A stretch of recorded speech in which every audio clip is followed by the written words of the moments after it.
Hello class, in last lecture we have completed our here universal modus ponens and what universal modus ponens का हमने दोनों का देखा था। एक यूनिवर्सिटी ट्रांजिटिविटी मतलब क्या रहती है, देखो कि फॉर्मल वर्जन में रहेगा for all P X tends to Q X, then any X क्या रहेगा, any X that makes P X true makes Q X true. Okay, then for all qx to rx, for any x that makes qx true makes rx true। then है आपका यहाँ पे for any x that makes px true makes rx true। क्या है आपको अगर university transitivity में दिया रहेगा तो उसे आपको इस टाइप में लिखना रहता है। ओके, नाउ हम देखेंगे कि यूनिवर्सिटी में जो एग्जांपल्स पूछे गए थे वो हम एक बार देखते हैं कि यूनिवर्सिटी कैसे टाइप से आपको एग्जांपल पूछती है इन सभी टॉपिक के ऊपर। ओके, तो यूनिवर्सिटी के एग्जांपल्स को देखो अच्छे से। In a back of an old cupboard, here back of an old cupboard there is a note signed by the pirate famous of his bizarre sense of humor and love of logic puzzle. In the note he wrote that he had hidden treasure somewhere on the property.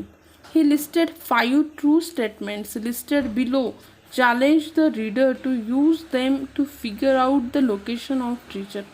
Write sequence and step of the location, here locate the treasure. अभी देखो यहाँ पे उन्होंने एक example के लिए कैसे दिया है कि एक आपके ओल्ड कबर्ड के पीछे क्या है, there is a one note by the pirate famous of his bizarre sense of humour and love of logical puzzles.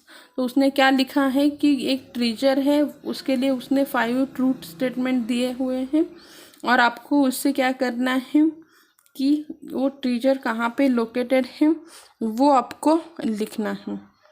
First statement है, in this house is next to a lake then treasure is not in the kitchen. क्या है, first statement है in this house is next to a lake there is a treasure then the treasure is not in kitchen. Okay, next है, if tree in front yard is an elm then the treasure is in kitchen। next statement है, this house is next to lake, the tree in front yard is an elm or the treasure is buried under the flagpole। if tree in the backyard is an oak then the treasure is in garage। where is the treasure? Treasure फिर कहाँ पे होगा। अभी देखो एक logic का ये example दिया हुआ है, देखो यूनिवर्सिटी का एग्जांपल है, देखो ये उन्होंने पूछा गया एग्जांपल है तो ऑब्वियसली आपको इसे केयरफुली देखना है एंड लॉजिकल एग्जांपल्स है तो उसे हम क्या करेंगे, try to solve it. Okay, first हम क्या करते हैं, हर एक स्टेटमेंट को हम लिख के लेते हैं और फिर हम उसे सॉल्व करने के ट्राई करते हैं। ओके, क्या क्या गिवन है वो मैं क्या करती हूँ, पहले लिख लेती हूँ। जो 5 स्टेटमेंट है उससे मुझे क्या करने पड़ेंगे, स्टेटमेंट बनाने पड़ेंगे ना। फर्स्ट स्टेटमेंट क्या है, इफ़ एंड देन का है, तो इफ़ एंड देन का जो फर्स्ट स्टेटमेंट है उन्होंने फर्स्ट क्या दिया है, if this house is next to lake then the treasure is not in the kitchen. मेरा फर्स्ट इफ एंड देन का है, मेरा फर्स्ट स्टेटमेंट क्या है, P1 is equal to house is next to lake, P2 is treasure is not in the kitchen. Okay, statement को हम सभी अच्छे से लिख लेते हैं। फर्स्ट P1 स्टेटमेंट है मेरा, P1 स्टेटमेंट है the house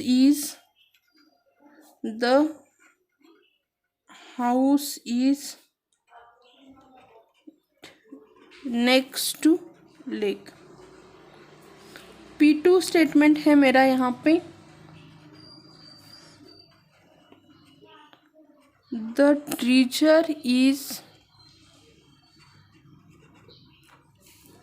in the kitchen. Treasure कहाँ पे है, किचन में है। P3 स्टेटमेंट है the tree is in front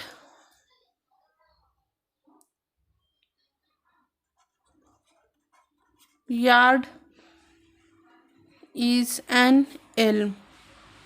yard के आगे वाली ट्री कौन सी है? एल्म है।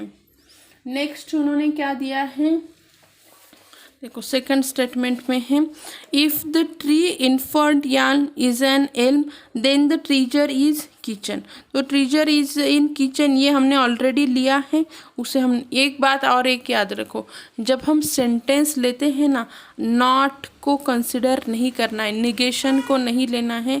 हमारा सेकंड स्टेटमेंट क्या था? Treasure is in kitchen. Next आपका यहाँ पे the tree is in front of Elm.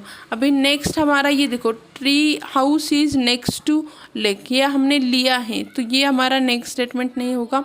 The tree in front of Elm ये भी हमने लिया है। अभी नेक्स्ट मेरा क्या रहेगा? Treasure is buried under the flagpole. मेरा नेक्स्ट देखो क्या रहेगा? Fourth statement the treasure is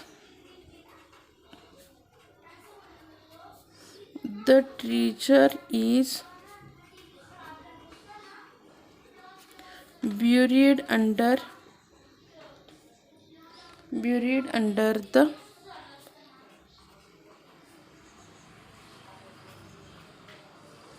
flagpole।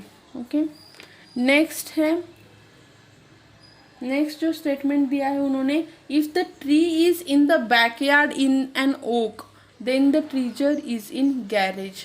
अभी मेरा नेक्स्ट स्टेटमेंट क्या रहेगा? The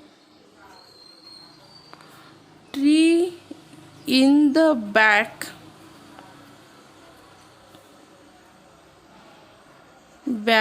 backyard is an oak।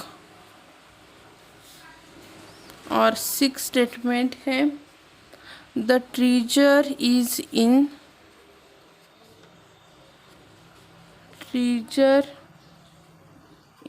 In the garage. Treasure कहाँ पे रहेगा? गैरेज में रहेगा। ओके,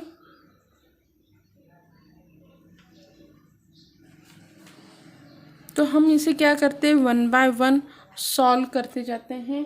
उन्होंने मुझे फर्स्ट स्टेटमेंट क्या दिया था, देखो फर्स्ट स्टेटमेंट मुझे क्या दिया हुआ है, if this house is next to the lake then treasure is not in the kitchen. क्या रहेगा? ट्रीजर किचन में नहीं रहेगा। मतलब P1 इफ एंड देन का है ना, कंडीशनल स्टेटमेंट है। P1 conditional negation of P2 है। फर्स्ट क्या है आपका? P1 conditional negation of P2। Second statement मुझे उन्होंने क्या दिया है? इफ एंड देन का है if the tree in front of the yard is an elm. मतलब P3 है। P3 conditional then the treasure is in kitchen. Then the treasure, kitchen वाला कौन सा स्टेटमेंट है? P2 है। थर्ड वाला देखते हैं। थर्ड वाला क्या है कि the house is next to lake. मतलब कौन सा है मेरा? P1 वाला स्टेटमेंट। फोर्थ वन में देखती हूँ। फोर्थ वन क्या है? The tree in front of Elm और है, और मतलब क्या है? डिसजंक्शन। डिसजंक्शन क्या है? The tree in front of the yard is Elm. P3 और क्या है उन्होंने दिया है? The treasure buried under the flagpole. और क्या है? P4। ओके, नेक्स्ट हुआ उन्होंने दिया है कि the tree is in the backyard is an oak. The tree, fifth one statement दिया है कि इफ एंड देन का ही है, मतलब P5 कंडीशनल P6 है। ओके, P5 कंडीशनल P6 है। तो यहाँ पे क्या आ जाएगा आपका,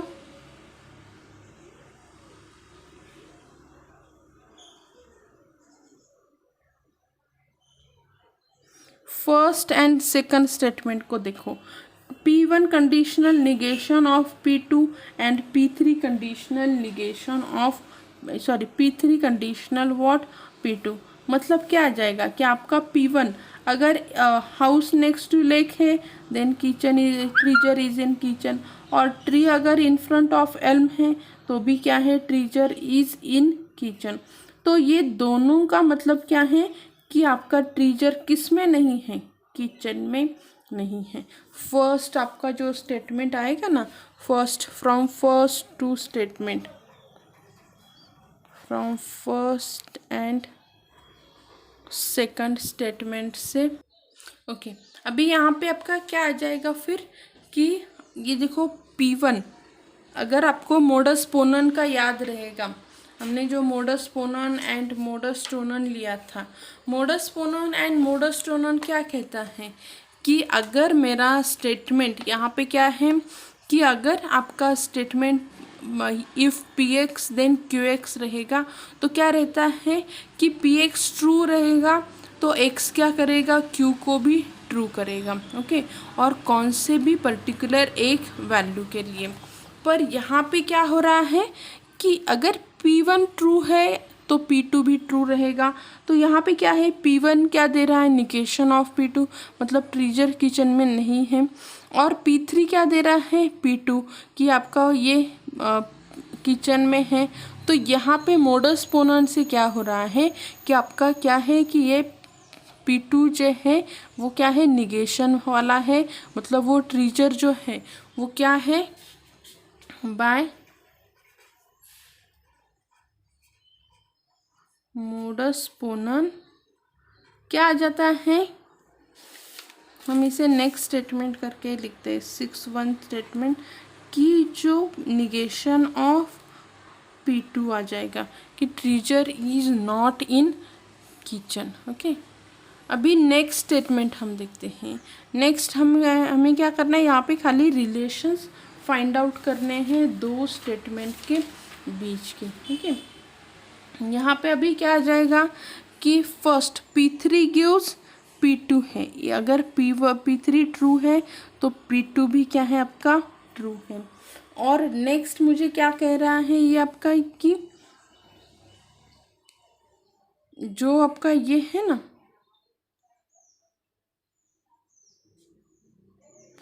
P2 क्या है, निगेशन ऑफ P2 है। मतलब मेरा P3 क्या हो रहा है, रॉन्ग हो रहा है ना, कि यहाँ पे एक बार दे रहा है कि P1 gives negation of P2, okay. मैं यहाँ पे 7(1) स्टेटमेंट लिखती हूँ, बाय सेकंड एंड 6 से, ओके ओके। अभी हम क्या करेंगे, निगेशन को यूज़ करेंगे, मोडस टोनन, ओके। कि P3 क्या कह रहा है, एक बार अगर मेरा सभी वैल्यू P3 के लिए ट्रू है और वो P2 दे रहा है मुझे, पर P2 क्या है, P2 तो निगेशन ऑफ P2 आ रहा है, P2 क्या है मेरा, रॉन्ग है। मतलब मैंने जो लिया हुआ है वो भी मेरा क्या है, निगेशन में जाएगा। तो स्टेटमेंट क्या हो गया मेरा, सॉरी, निगेशन ऑफ P3, मतलब मेरा P3 भी ट्रू नहीं है। क्या हो गया negation, the tree is in front of yard is Elm, ये भी मेरा निगेशन में गया। अभी मैं क्या करती हूँ, नेक्स्ट इसके लिए देखती हूँ। ये देखो अभी मेरा P2 भी निगेशन में गया, P3 भी निगेशन में गया। अभी क्या क्या रह गया मेरा, P1, पर P1 क्या है, house is next is lake, okay. अभी हमें किसके बारे में पता कर रहे हैं, ट्रीजर के बारे में। ट्रीजर के बारे में कौन बता रहा है, मेरा फोर्थ स्टेटमेंट कि P3 क्या कर रहा है, और है।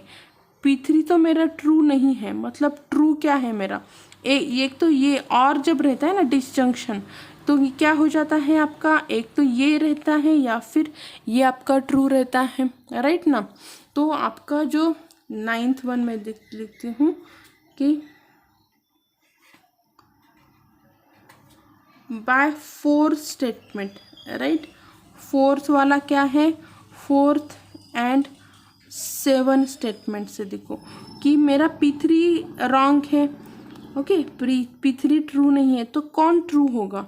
P4 is true. तो क्या हो जाएगा? 9 स्टेटमेंट रहेगा मेरा P4। P4 क्या था? Treasure is buried under the flagpole. So the treasure is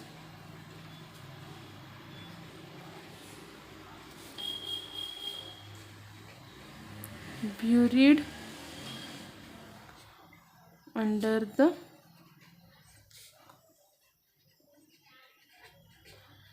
flagpole।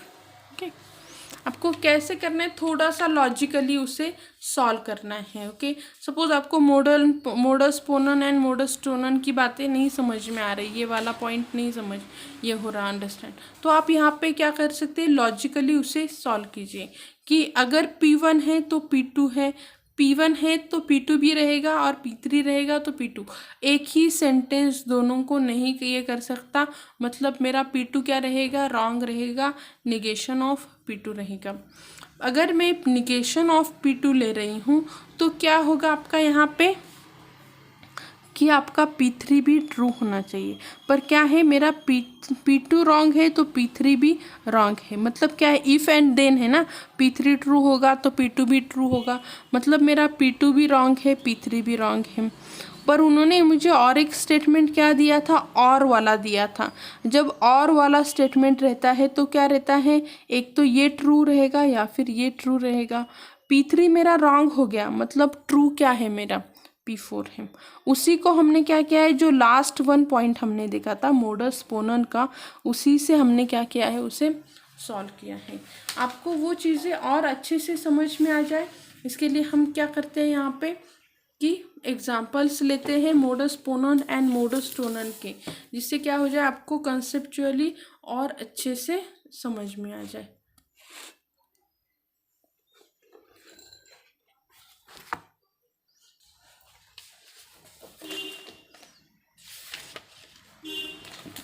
ये देखो, और here all fishermen must take writing। Here Caroline is a freshman. सभी फ्रेशरमैन क्या करते हैं? राइटिंग करते हैं।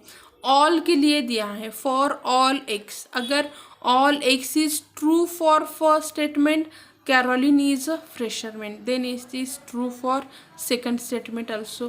तो उसका कंक्लूजन क्या आ गया? कैरोलिन मस्ट टेक राइटिंग, वो भी राइटिंग करती होगी।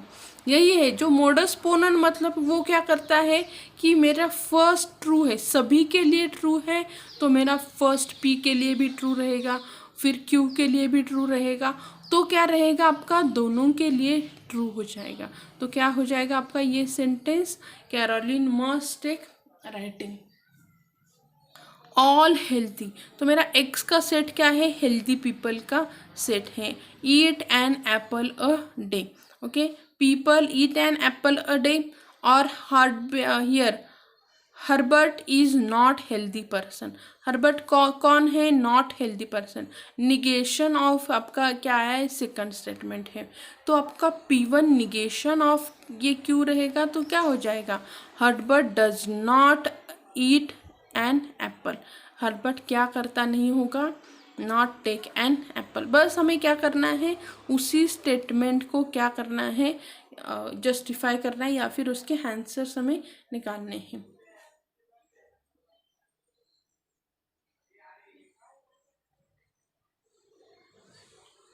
If a product of two numbers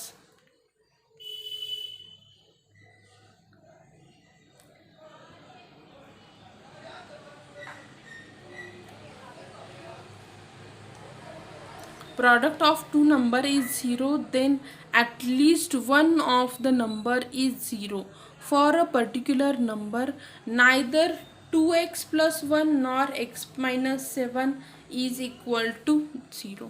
यहाँ पे उन्होंने क्या दिया है? Product of two number is 0। दो नंबर का प्रोडक्ट क्या रहेगा? 0 रहेगा। तो उनमें से एक नंबर आपका क्या होना चाहिए? 0 होना चाहिए। Okay,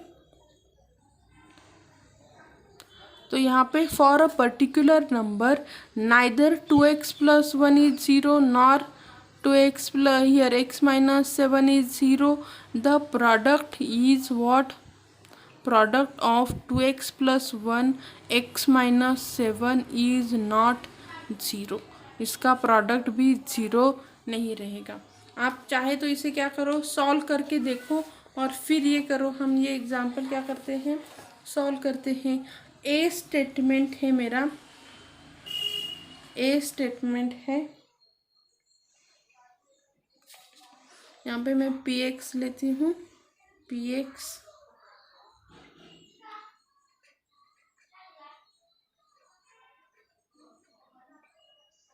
product of two number is 0 और क्यू एक्स ये हमने लिया है, Q X at least one number is 0। तो उन्होंने एक स्टेटमेंट दिया है पर्टिकुलर के लिए। हमारा जो ए एलिमेंट रहेगा क्या है यहाँ पे 2x plus 1 और इनटू हम x minus 7 लेते हैं। क्या आ जाएगा इसका product 2x square minus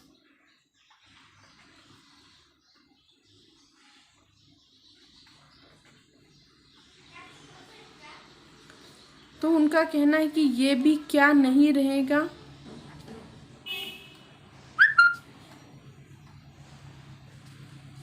this is also not equal to 0। ये भी क्या नहीं रहेगा, नॉट इक्वल्स टू 0। अगर ये दोनों नंबर से एक भी नंबर आपका 0 नहीं है तो उसका प्रोडक्ट भी क्या नहीं होगा, 0 नहीं होगा। ओके, तो क्या है आपका, ये देखो ये दोनों नंबर नॉन ज़ीरो है तो आपका स्टेटमेंट क्या रहेगा, ट्रू रहेगा, मतलब क्या रहेगा, वैलिड रहेगा।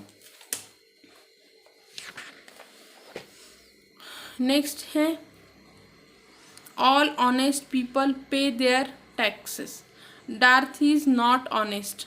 ओके, डार्थ ऑनेस्ट नहीं है और सभी ऑनेस्ट पीपल क्या करते हैं, उनका ये जो है टैक्स क्या करते हैं, पे करते हैं।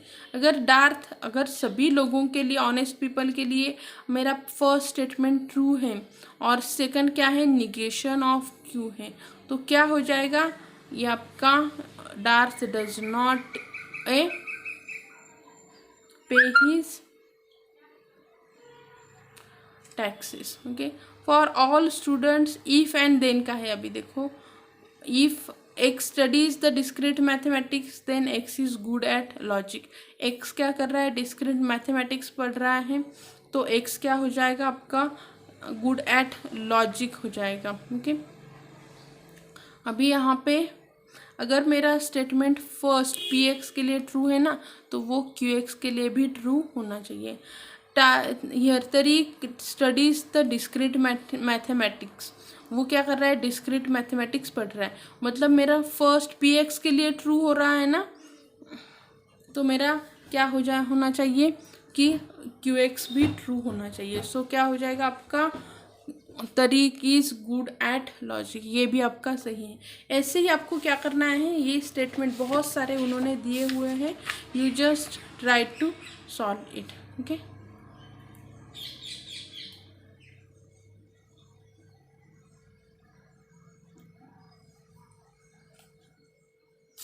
नेक्स्ट हम यूनिवर्सिटी का क्वेश्चंस देखते हैं। यूनिवर्सिटी में क्या क्या पूछा है, देखो, डिफाइन ए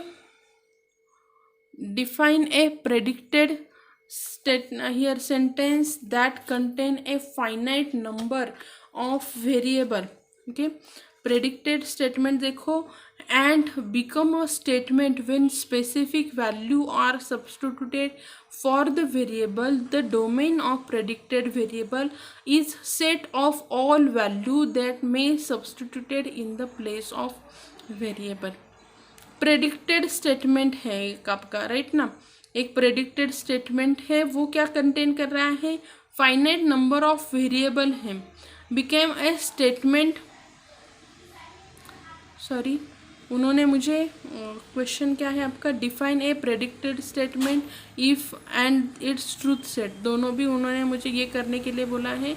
अगर पी एक्स प्रेडिक्टेड है कि x square greater than x है with the domain set R, all the real number, write the value of p2 p1 half minus 1 half and indicate which of these statement are true और which are false। आपका कौन सा true है और कौन सा false है वो भी आप वहाँ पे लिख दो।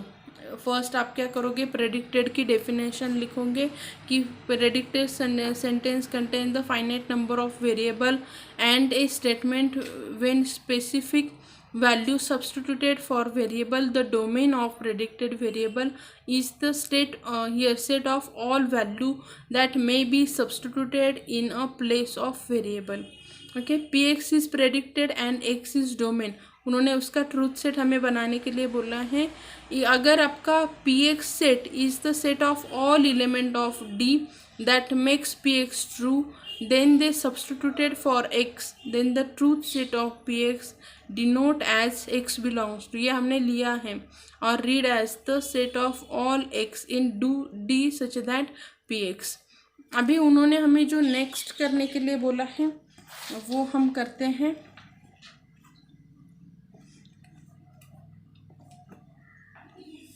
इसीलिए मैं कहती हूँ definitions are very important, you have to what by heart all the definitions.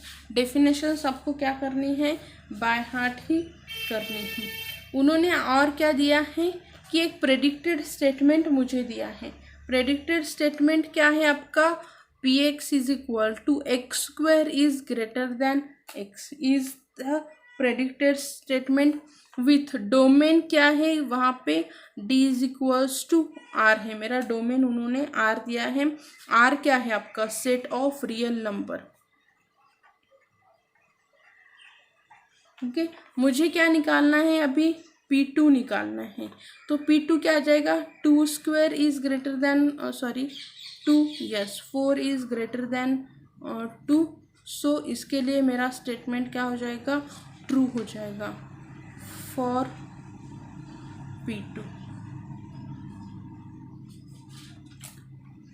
For उन्होंने क्या बोला है, p ऑफ 1/2, 1/2 ले लेंगे तो 1/2 का स्क्वायर ग्रेटर देन होता है क्या, वो हम देखेंगे 1/2। 1/4 इज ग्रेटर देन 1/2, नो ना, ये 1/4 क्या होता है, छोटा हो जाएगा आपका 1/4 से। सो ये स्टेटमेंट क्या हो जाएगा मेरा, फॉल्स हो जाएगा। देन p ऑफ 1/-1/2 कहाँ है, सो -1/2 square is greater then -1/2, yes 1/4 is greater then -1/, तो इसके लिए ये क्या हो रहा है आपका, ट्रू हो रहा है। ओके, तो आपको खाली ये मेंशन करना था कि आपका जो स्टेटमेंट है ये ट्रू हो रहा है कि नहीं। ओके, इस टाइप से आपको क्या करना था, और पहले आप क्या करोगे, वहाँ पे डेफिनेशन लिखोगे प्रेडिक्टेड सेट की। नेक्स्ट उन्होंने अभी देखो क्या दिया है, indicate whether the following arguments are valid, support your answers with the diagram। all human beings are mortal, Raju is mortal, Raju is a human being। Okay, अभी हम इसे क्या करते हैं, डायग्राम से ड्रॉ करते हैं, जिससे कि क्या हो जाएगा कि आपको अच्छे से समझ में आ जाएगा। Okay,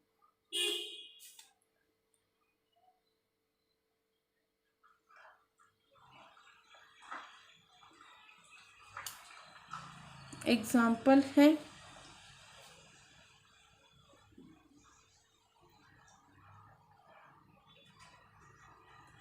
all human beings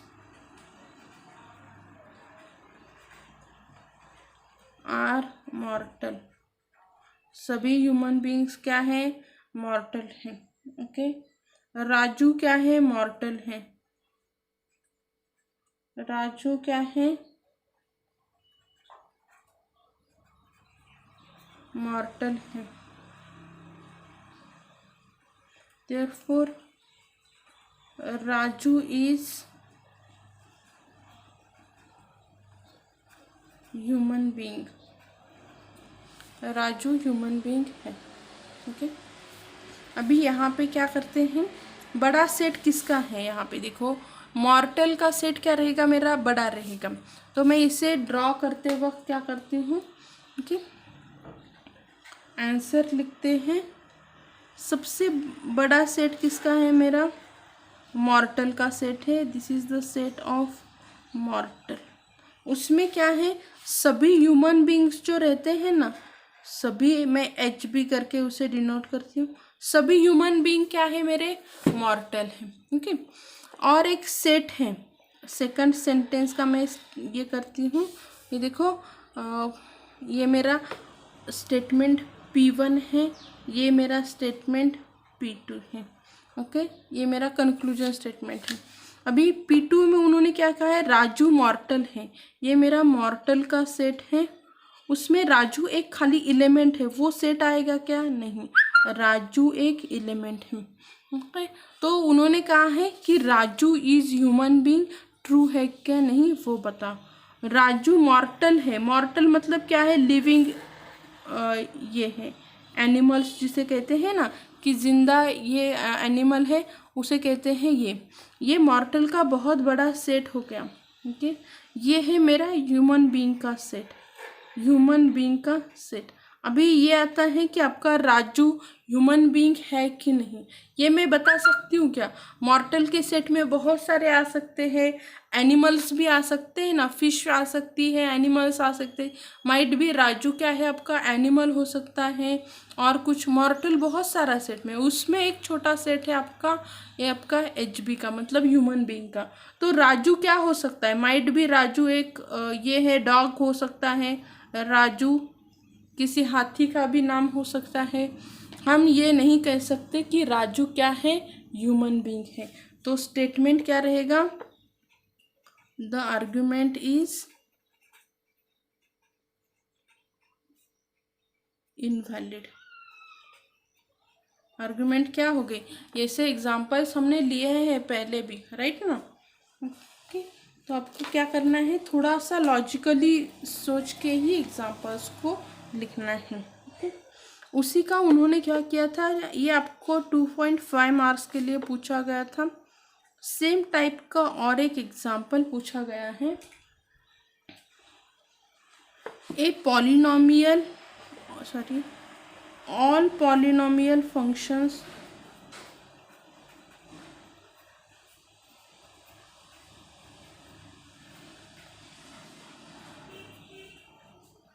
are differentiable.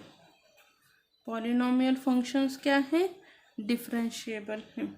ये मैं इसे ना अभी नेक्स्ट स्टेटमेंट दिया है, ऑल डिफरेंशिएबल फंक्शन, हाँ, ऑल डिफरेंशिएबल फंक्शंस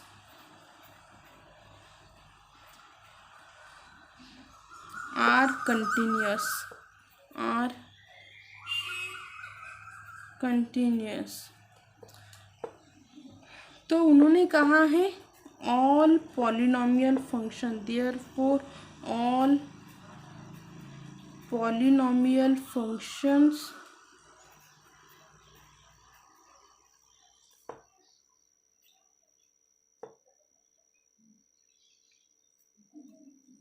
आर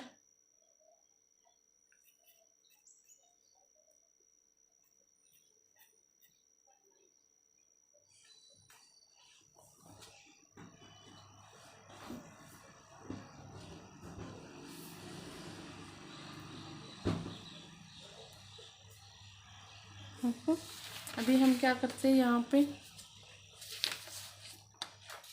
देखो all polynomial functions are differentiable, बड़ा सेट किसका रहेगा, डिफरेंशिएबल का आपका सेट क्या रहेगा, बड़ा रहेगा।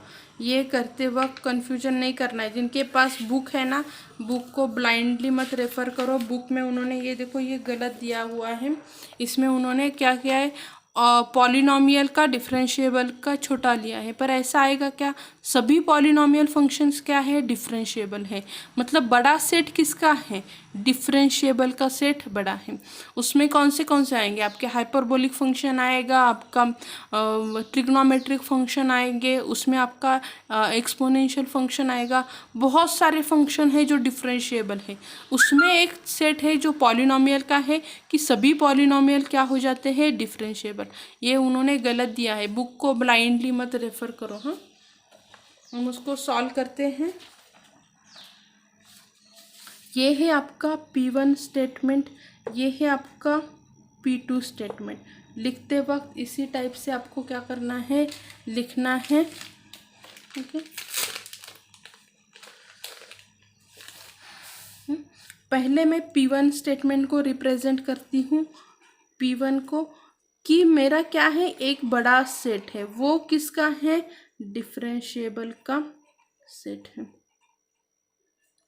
ओके, उसमें एक सेट है आपका, वो किसका है, आपका पॉलिनोमियल।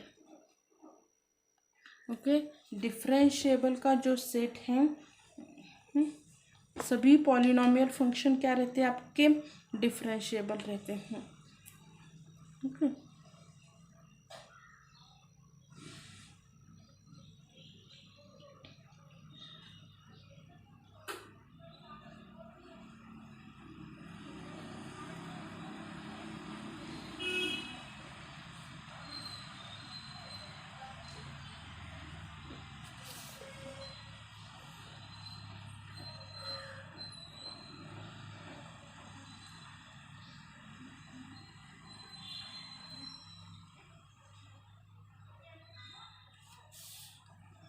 और उन्होंने और एक सेट दिया हुआ है आपको,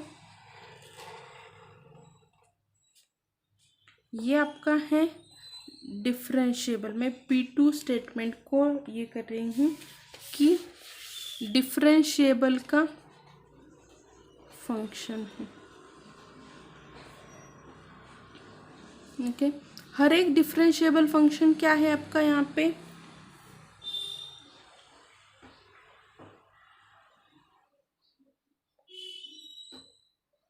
सभी डिफरेंशिएबल फंक्शंस क्या है आपके, कंटिन्यूअस भी हैं।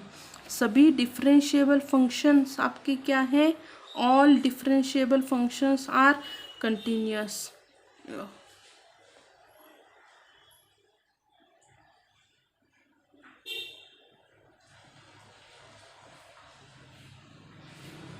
ओके, सभी डिफरेंशिएबल फंक्शंस क्या है आपके यहाँ पे, ये है आपका कंटिन्यूअस का सेट। ओके, सभी डिफरेंशिएबल फंक्शंस क्या होते हैं आपके, कंटिन्यूअस भी होते हैं। Okay, so all are lies in between this.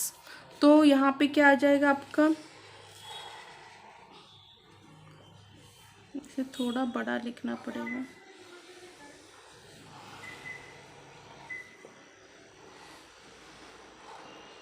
ये क्या है, मेरा कंटिन्यूअस का सेट है।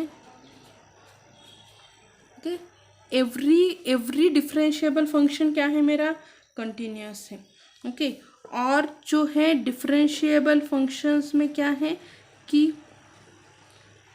एवरी पॉलिनोमियल क्या है, उन्होंने दिया है कि पॉलिनोमियल क्या रहेगा आपका, डिफरेंशिएबल रहेगा। पॉलिनोमियल डिफरेंशिएबल है तो वो क्या हो जाएगा, कंटिन्यूअस भी हो जाएगा। ओके, तो उसकी डायग्राम देखो इस तरह से आएगी। सो क्या हो जाएगा, स्टेटमेंट इज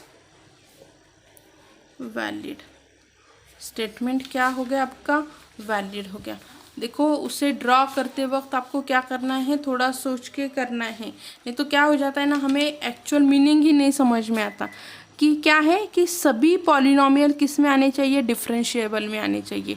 डिफरेंशिएबल पॉलिनोमियल में आ जाएगा क्या, नहीं, तो आपके बाकी के एलिमेंट कहाँ गए, जो पॉलिनोमियल नहीं है वो कहाँ गए, वो गलत हो जाएगा। अभी उन्होंने क्या किया है, कंटिन्यूअस, कंटिन्यूअस का बड़ा सेट रहेगा, सभी डिफरेंशिएबल इक्वेशंस क्या है आपके, कंटिन्यूअस है। फिर क्या आ जाएगा कि अगर मेरे सभी का डिफरेंशिएबल इक्वेशन कंटिन्यूस है तो वो जो पॉलिनोमियल इसके अंदर है वो भी क्या हो जाएगा, कंटिन्यूस। तो आपका polynomial functions are continuous statement क्या हो गया, वैलिड हो गया। ओके, इन्होंने जिस टाइप से दिया है ये क्या है आपका गलत है। कंटिन्यूस अगर आपने इसके अंदर डाला तो इसका मीनिंग क्या हो जाता है, all continuous functions are differentiable. ये जो डायग्राम ड्रॉ की है इसका मीनिंग क्या आ जाता है, all continuous functions are differentiable. दिया क्या है, डिफरेंशिएबल फंक्शंस आर कंटिन्यूस। ये जो रिप्रेजेंटेशन है ये पूरा इसका क्या हो गया है, गलत हो गया है। ओके,